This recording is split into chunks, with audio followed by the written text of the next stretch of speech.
pessoal, sou o professor Leonardo e nesse vídeo nós vamos dar continuidade aos estudos de tensões no solo, agora com um exercício aí de placa circular, muito comum aí no nosso dia a dia. Bom, basicamente, qual a dificuldade nesse exercício? Nós vamos construir aí uma construção em placa circular, que pode ser um silo, por exemplo, e essa construção vai aplicar sobre o solo 200 kPa de tensão. Só que como é uma placa circular, nós vamos ter uma distribuição, um acréscimo de tensões diferentes em cada ponto. O exercício pede então para que nós determinemos quais são os acréscimos nos pontos A e B. Esses pontos estão situados aí a 6 metros de profundidade, só que o A é um ponto que está aqui no tangenciando, a gente tem aqui no quadrante, no perímetro do nosso círculo, e o B é um ponto que está centralizado aí realmente no centro da nossa placa circular, mas todos estão distantes 6 metros de profundidade. Bom, nesse caso nós vamos determinar nesse exercício apenas o acréscimo de tensões. Como que nós podemos fazer isso? Bom, para o ponto B, que é um ponto centralizado, nós podemos utilizar a solução de Love.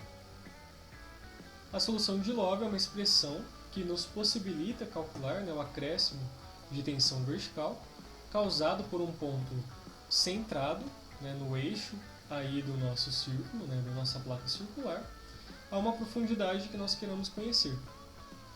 Bom, nesse caso então nós temos aqui a expressão da solução de Love, ela é aplicada apenas para o eixo, não podemos esquecer isso, por isso que a gente vai aplicar apenas no ponto B. E aqui a gente tem essa expressão um pouco mais condensada quando eu coloco z ao quadrado em evidência. Bom, então vamos lá utilizar essa expressão de Love. No nosso exercício, o carregamento Q vale 200 kPa. O nosso raio é 2 metros, como foi fornecido pelo exercício. E a profundidade que nós queremos analisar o ponto B é 6 metros. Basta então a gente apenas substituir nessa expressão. Nesse caso então, a expressão que a gente tem entre colchetes, a gente tem um valor aí de 0,854. Isso corresponde então a 200, que é a nossa carga, vezes 0,146. Ou seja, nesse nosso cenário geométrico, nessa profundidade e com essa dimensão, nós temos cerca de 14,6% da tensão que ocorre na placa está chegando no ponto B a 6 metros. Bom, 14,6% de 200, que é o nosso carregamento, corresponde a 29,2 kPa. Esse é o nosso acréscimo de tensão, simples assim, direto assim. Agora no caso do ponto A, nós calculamos o ponto B. Só que o ponto A está situado no perímetro da nossa placa. Nesse caso a gente não pode utilizar a solução de Love. Uma alternativa que nós podemos utilizar nesse caso, em que a gente quer analisar o ponto A, é utilizar a carta de Newmark. Ela é aplicada para qualquer geometria. Como que ela funciona? Só relembrando. A gente precisa situar o nosso ponto de interesse, centrar esse ponto no nosso círculo, que é a carta de Newmark. Então, o círculo tem que coincidir com o ponto A. A gente desenha toda a nossa estrutura, centrada no ponto A, e na escala que corresponde a essa nossa reguinha aqui, nossa escala aí de Newmark. Bom, essa escala nós vamos precisar calcular, mas basicamente a distância entre A e B nessa escala, na escala gráfica, ela vai corresponder à nossa profundidade, será o Z. Então a gente vai determinar se o nosso círculo será desse tamanho, ou um tamanho menor, um tamanho maior, aliás, qual que vai ser as dimensões aí do nosso círculo. Depois que a gente fizer isso, é só contar os quadradinhos e multiplicar pela área de influência, que a gente vai ter a porcentagem da tensão que chega naquele ponto. Bom, vamos resolver então que fica mais fácil visualizando. Você pode utilizar uma régua, nesse caso aqui eu vou utilizar no próprio AutoCAD. Então como que a gente pode fazer? Só recordando então que AB para a gente, o segmento AB corresponde a 6 metros, que é a nossa profundidade de interesse. Bom, colocando essa imagem no AutoCAD e medindo na escala em que eu coloquei no AutoCAD, no seu provavelmente vai ser diferente, ou você pode medir com uma régua, a gente tem um valor de 35,6. Então, basicamente aqui, a nossa escala real e a nossa escala gráfica. Bom, a gente sabe que 6 metros na escala real, que é o nosso Z, corresponde, né, nesse caso eu medi, a 35,6 de escala gráfica. Isso quer dizer o quê? Que 1 metro na escala real vai corresponder a x. A gente faz essa regra de 3 e tira que x será 35,6 dividido por 6, que dá 5,93 unidades. Bom, então basicamente o que? Cada 1 metro que eu preciso representar, né, real, de dimensão real, eu vou ter que utilizar 5,93 unidades aí nesse caso do AutoCAD. Eu vou desenhar no AutoCAD.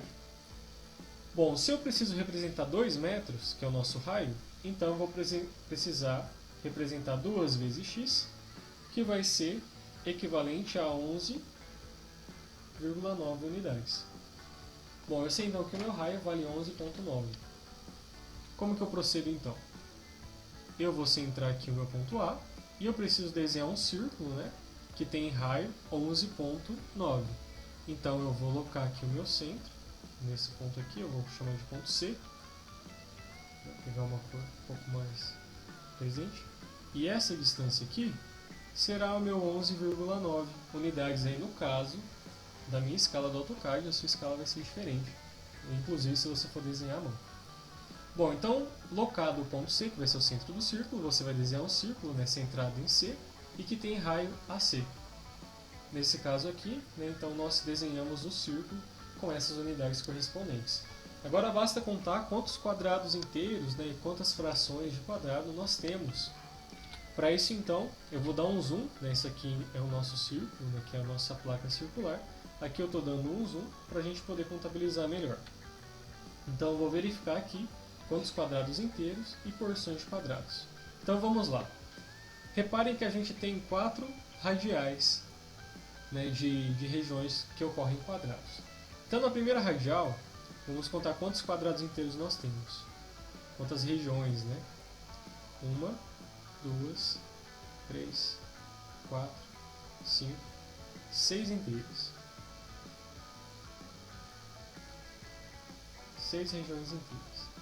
E agora nessa radial, qual que é a porcentagem de regiões fracionárias que a gente tem? Bom, vamos analisar aqui. Aqui a gente não tem uma região inteira, mas a gente pode dizer que tem cerca aqui de 75% dessa região, em amarelo. Aqui também a gente tem mais 75%, você precisa analisar aí no seu desenho. Então se eu tenho 0,75 mais 0,75, eu tenho 1,5, que corresponde a essa parte fracionária em amarelo. Bom, agora vamos analisar na radial 2. Eu tenho uma região, 2, 3, 4 inteiras. Agora fracionárias. Bom, aqui eu tenho quase toda a região, né, mas eu vou considerar que é cerca de 90%. Aqui também 90%. Então quer dizer o que? 0,9 mais 0,9 eu tenho 1,8 fracionário. É importante que você some sempre a região, né, os quadradinhos correspondentes à região radial que você está, porque aquelas áreas, né, são áreas de mesma proporção.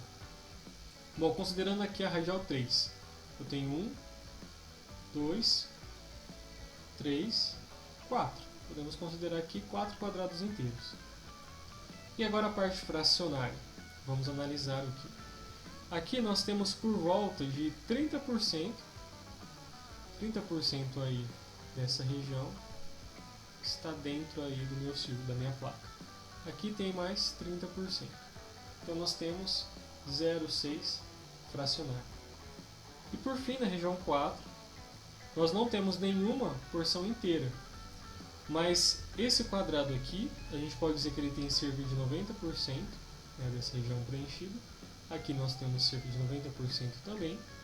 Aqui temos cerca de 40% preenchida, mais ou menos. E aqui também 40% preenchido. Bom, somando então, né, nós não temos nenhum quadrado inteiro. nós temos 1,8 mais 0,8 dá 2,6 regiões, somando a parte fracionária. Bom, então, de parte inteira nós temos 14 quadrados, mais de parte fracionária nós temos 6,5 quadrados, que são equivalentes a 20,5 quadrados aí de regiões de influência.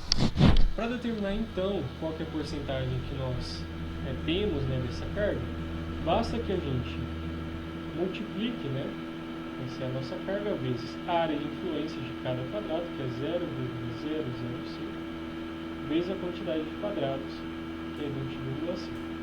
Então o acréscimo vertical vai ser a nossa carga, vezes, vamos ver qual que é a porcentagem, né, de dissipação, vai ser 20,5, vezes 0,005. Isso é equivalente a 0,1025, ou seja, 10,25% dessa carga que está chegando. Qual que é a nossa carga? Lembrando aí que o nosso ciclo ele tem 200 kPa de tensão, né, de acréscimo. Então o nosso acréscimo no ponto A será 200, né, 10,25% de 200, que é equivalente a 20,5 kPa. Bom, nesse vídeo então nós recordamos como utilizar tanto a expressão de log, né, quanto o ábaco de Lumar, para que a gente possa calcular, né, a nossa propagação de tensão em placas circulares. Aqui no canal a gente tem outros vídeos e outros exercícios, você também pode conferir para poder reforçar um pouco mais esses conteúdos. Bons estudos!